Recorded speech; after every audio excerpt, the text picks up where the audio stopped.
Attempts by the police to declare the Hells Angels a criminal organisation have hit a stumbling block. The bikie gang is appealing to the High Court, challenging the state's new anti-bikie gang legislation. It's the first time police have tried to use the law to ban a specific group. But the Hells Angels are challenging whether it's constitutional. Bikie gangs presented a united front in Sydney. They say they're prepared to take their fight all the way to the High Court. The basis of the writ is that the Act, it will be argued, undermines the integrity of the Supreme Court and is beyond the power of the legislation in New South Wales. The challenge has been lodged in the name of senior Hells Angel Derek Wainahu. It could eventually put a halt to proceedings in the New South Wales Supreme Court to declare the Hells Angels a criminal organisation.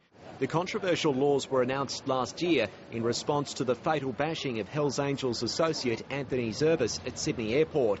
But there was a spate of other incidents that showed tensions between rival groups were boiling over. Police allege the Hells Angels are involved in serious criminal activity, including drug trafficking. It's a new front to a legal battle already raging in South Australia. There, it's the Finks in the government sights. That bikie gang has also taken its challenge to the High Court.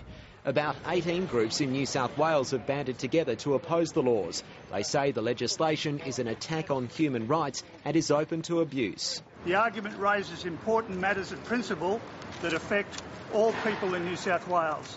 If police are successful, Hells Angels members would be banned from associating with one another and could face restrictions on their employment. The ABC sought access to a 31-page document outlining the case, but because counsel for the police and Hells Angels opposed its release, this was adjourned for further argument.